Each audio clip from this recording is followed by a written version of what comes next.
our community, the African American community, is that we can talk about a thyroid, we can talk about cancer, breast cancer, AIDS even, but we won't deal with the mental.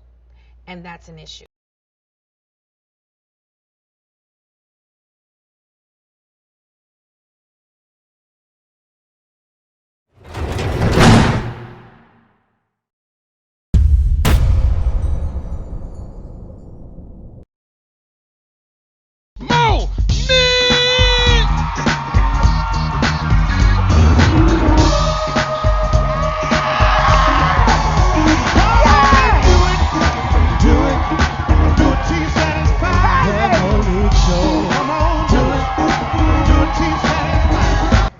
If you have not seen these brothers in concert, wow, you are missing one of the best concerts ever. Thank you.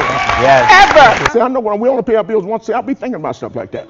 Hospitals should be open Monday, Wednesdays, and Fridays. Now, you have a heart attack on Tuesday, that ain't gonna be your day. Maria de la Soledad Teresa Marchetti O'Brien. That's before I got married. Give it to me one more time. Maria de la Soledad. That Maria. roughly is the Blessed Virgin Mary. All right. Praise. But we know that's out the window. Maria you got de four la Immaculate Conception. Maria de la Soledad Teresa Marchetti O'Brien. So when after Black in America aired, my dad is white, my mom is black. Okay. My mom's Cuban too. And my uncle called from Australia. My dad's side of the family, my white uncle in Australia, and he said, "You look so Australian in that show." I'm like, "That show Black in America?" Now let's go ahead and discuss Monique. Look at this boy. Look at this young here. Push her again. Damn it. Then you know what this means? This right. Oh, you bitches don't want it. This right here mean ass kicking and ass whooping. And whoever crossed this damn line getting one of them. What you want to do with it, Cheryl? Why you feeling? You feeling like a woman? You feeling like that, Rachel? Huh? Because I'm every woman. Bitch, it's all in me. We're going to start with Sydney Hicks, her husband. The two of you have a podcast called Monique and Sydney's Open Relationship. Yes. Is it true you all actually have an open relationship? And what does that mean? Is it open 24 hours? Is it, what's going on? What does it mean to be in an open relationship? And I know this was your idea, Sydney. Well, yes, we are in an open relationship 24/8. Okay. And by that we mean that we're always open to conversation. We're open to the understandings that man and woman, or as a couple, we should have for one another. Thank you.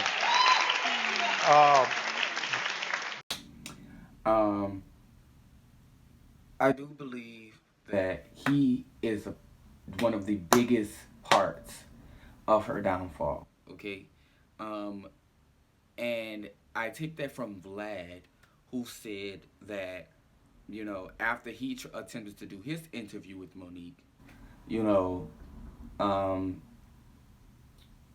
things went left. We do the interview. I'm waiting for the release form to come back. 2 weeks later, her lawyer comes back and says, okay, well, we're going to modify this release form, and we're going to say that Monique owns the footage and she'll license it to you for a year. And I'm like, yo, you can't be serious. Like, she doesn't own the footage. We filmed it. It's our footage. No, this is, Monique is really big on being treated fairly, and, we have no control if it's not our footage. And I'm like, I'll work with you on the footage, but I'm not going to give you ownership. And my lawyer was like, well, listen, fuck it. Just put it out, and see what happens. We put it out. We got a cease and desist the next day. I went back and forth with the lawyers, and they just would not budge off that. So ultimately, I had to scrap the interview. I tried to talk to her husband. Her husband's like, oh, just talk to the lawyer. He's the one that's handling it. And it was really like the foulest, dirtiest thing that anyone's ever done to me in terms of my interview career. Because it's like, if we had gotten together and we had decided, okay, we're going to do this together, you know, you're going to pay for the filming, or, you know, we're going to co-own it or whatever else, that's cool. But to sit there and try to essentially steal my footage after the fact and waste my time and money, because, you know, I paid for all the filming and the editing and you know, everything that goes into an interview. I've spent thousands of dollars on that, and all of that had to just be dumped. It really made me say, okay, her husband is really the reason why she's in that situation. Mm-hmm. And they wanted the rights to the interview and things of that nature. And that also made him believe the same thing. As her husband, I expect him to be her manager and to do certain things for her that not everybody would. But in the same token, you know, you have to sometimes step back and let your wife handle the business. And it's a lot of situations that Monique has been put in and things that she has encountered just based off of situations that he has put her in, or just based off of comments that he has made regarding certain situations that she has been in. Sometimes it may be hard because I understand that he's her manager too, and it may be hard, but when I break that down later in the video, you'll see exactly what I mean. But yeah, I truly believe that Sidney Hicks is, if not the main part of the downfall, he at least plays a part in it. And I feel as though, like, you know, she's the star. You have to let the star shine. As her husband, you're going to always be in the limelight with her because you're her husband. But, like, it can't always be you're at, I mean, we understand that you're at bat, but sometimes you have to step back and let her be at bat. You see what I'm saying? Like, with the whole, regarding the whole Netflix situation, which I'm going to get to later in this video as well. But particularly, a prime example of what I mean is the situation with Vlad, as you saw. It's just so much underhanded and undermined stuff that Sidney Hicks can do at times that they don't really get into. Now, him and Monique are in an open marriage. They have talked about that publicly multiple times, that they're in an open marriage. And that's all fine and dandy. But, like, I don't see the openness. You know, we don't see the openness. You know, they keep that behind closed doors, and when we see them together with the stuff that they do together. So, I mean, overall, that's the only critique that I could give him. Beyond everything else, he's a good husband to her. He knows how to treat her. He admires her. He caters to her. She has kids with him. The marriage has been great, open and all. But when it comes down to her talent and when it comes down to her career, it's a lot of situations that he has put her in just off mouth, just off word of mouth, you know, just off argument or just off conversation or just off of opinion, not really taking in context that, okay, my wife is Monique, and just because I speak on this, that doesn't mean it won't affect her, you know? So I'm going to give him a reserve this week because that's the only critique that I have. I that's blatantly cut and dry my opinion. I believe that he is a part of Monique's downfall. Moving right on over to Lee Daniels. I want to play this. This was Lee Daniels on this very broadcast last night. Let's listen. Okay. We were on the campaign, and she was making unreasonable demands. And, you know, and she wasn't thinking, this is when reverse racism, I think, happens. You know, I said, you have to thank the producers of the film. You have to thank the studio. And I think she didn't understand that. And I think that, and I said, listen, people aren't going to respond well if you don't. So I love her, and I've spoken to her, and she's brilliant. And I like working with brilliant people. But sometimes artists get in their own way. I think that there were demands that were made from her on the Precious campaign that everyone knows about that hurt her, and I told her that. Can she change that? I mean, if she plays ball, you got to play ball. This is not just show. It's show business. And you've got to play ball. What's your reaction, Monique? You didn't play the game. You were. Now, Lee Daniels do a lot of sneaky, undermined shit too.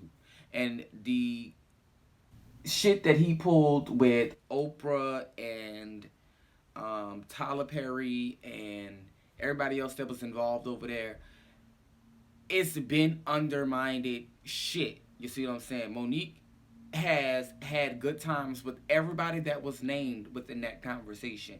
But she's also had bad experiences with everybody that was named in that conversation. Lee Daniels, Tyler Perry, and Oprah.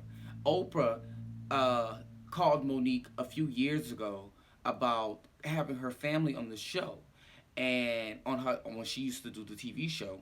And Monique declined to have her family on the show. She offered Monique to come. Her brother was going to be speaking about raping her and a lot of different stuff in that context, how to look for molesters and all of that stuff. And Monique said she didn't want no parts because she didn't trust him. Oprah said, well, since you don't trust him, if you don't want us to do the show and you don't want to come on, we won't do the show. Oprah turned around behind Monique's back and did the show anyway. Brought her brother, mother, father, and a few other people from her family on the show to discuss Monique's life without her being there. So I could see, just like she has a problem, I would have a problem too, and I'm sure you would have a problem too.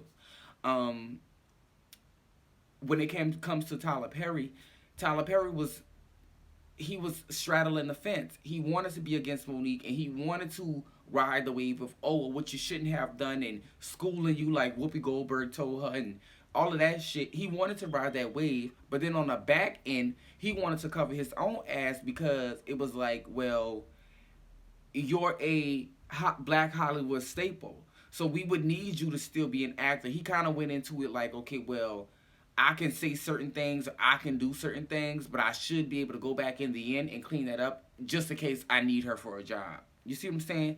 And Monique wasn't having any of that. And I could see why she wouldn't want to have any of that, straddling the fence.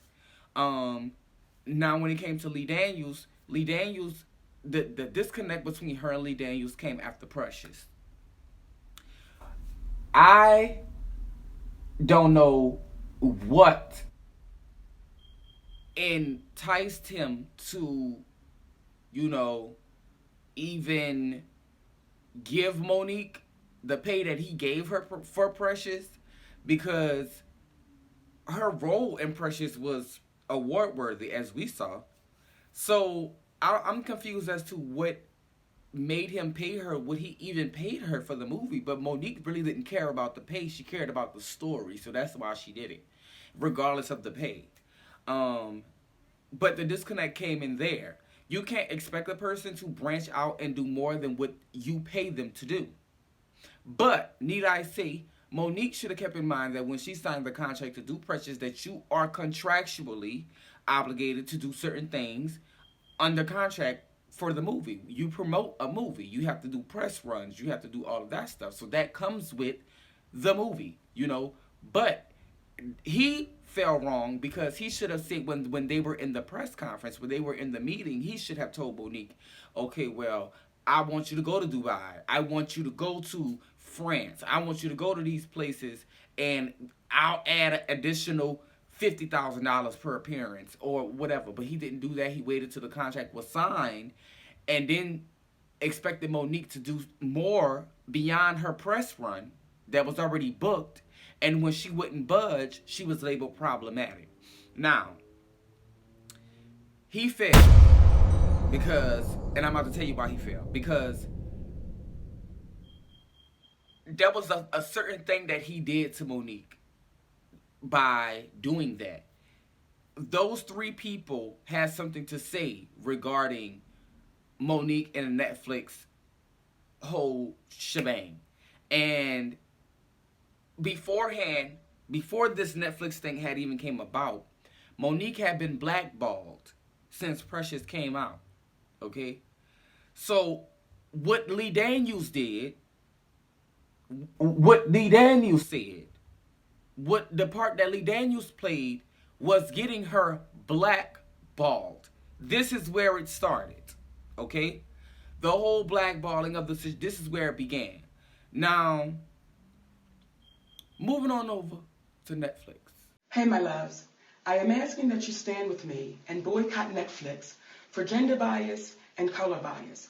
I was offered a $500,000 deal last week to do a comedy special.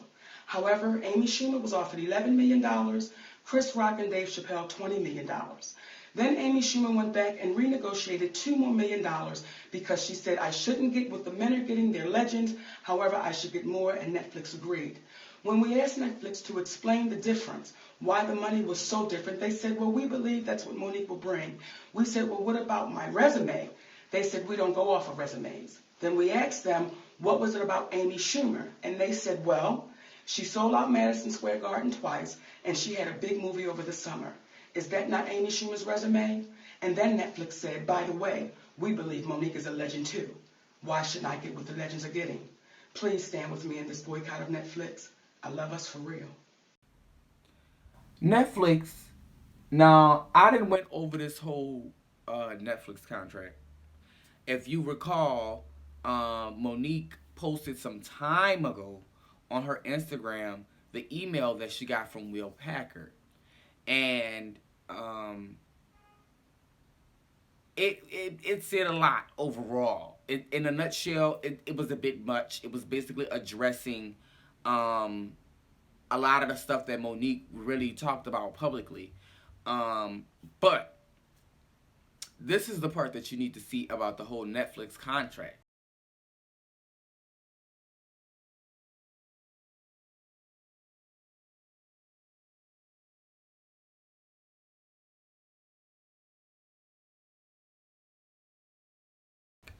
Now, within that contract, Monique says she was offered $500,000. Okay. From what I seen, I thought I seen $800,000 somewhere in there. So the numbers were off, but then again, I say this. She went about the whole Netflix boycott wrong. And Netflix was in the wrong for their part, yes. And this section, this part of the show is about Netflix. But I want to address this part. Monique went about the whole Netflix boycott wrong. Just like Steve Harvey made a valid point, there was no point of action. See, she didn't say, stop subscribing, let's go get signs, let's go march, let's show up to the stations. She didn't say that. She just said, join me and boycotting Netflix for this reason and this reason. She didn't say, okay, well, stop subscribing. Don't pay your subscription. Like, there was no point of action. On top of that, there was no real path for people to boycott. Okay, if we're boycotting, what is the reason why we're boycotting? Don't just say gender bias and color bias and then turn around and say, well, they got offered this, but we got offered this. It sounds like a money war. You took it from you being for gender bias and color bias to a money battle. That's not the path. The path has went in a whole different direction now. You see what I'm saying? But the part that Netflix played was not making their contract clear. You can't expect somebody, and as you saw in that little segment, I'm going to put it here again, as you saw in the part where they say that the place and the time of the show would be had to be approved by them. All of that goes into the contract. Now, if all of that had to be approved by y'all, then there's a certain thing called negotiations. And this is where Monique's argument becomes valid. There's a certain thing called negotiations where she had to go in the boardroom along with her husband, along with the representatives at Netflix, and discuss what was sent in the email. Now, Monique could have said, I want to get paid this, I want to get paid this, I want to do this, I think the show should be an hour and 30 minutes, I think this, and this. It's up for Netflix to agree, though. It had to be approved by Netflix. But because they didn't get a chance to approve that, they went ahead to sending Monique this email under the terms of where it's going to be this way or it won't be this way without discussion. And that is where the valid reason to boycott comes in. You don't give a person an ultimatum. They went into offering her a contract under an ultimatum. You're going to take the contract with Netflix or you won't. We're going to pass you up and go to somebody else. That kind of gives me a little bit of abrasiveness. Like, you just approach this woman because she's Monique and she has the talent to do that. And ultimately, you really didn't even see the value in her talent. You underpaid her. You offered her an hour show. And everything had to be approved by y'all. It was really no decisions that she made but picking a place and the time, and that was it. Everything was decided upon by Netflix.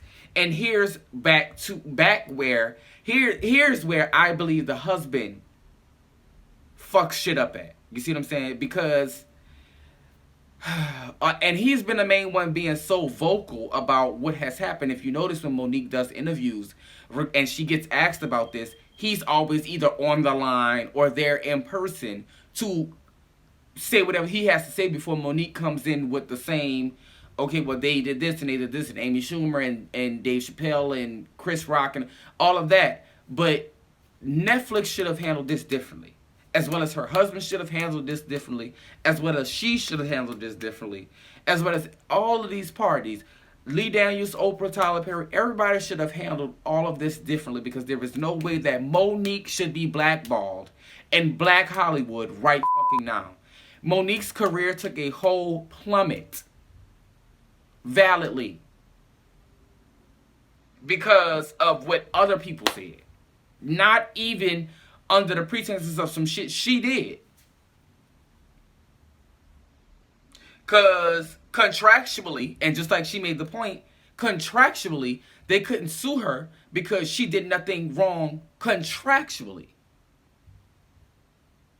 See? Why did Netflix not sue her? She did nothing wrong contractually. Why couldn't they sue her for Precious? She did nothing wrong contractually. But they failed.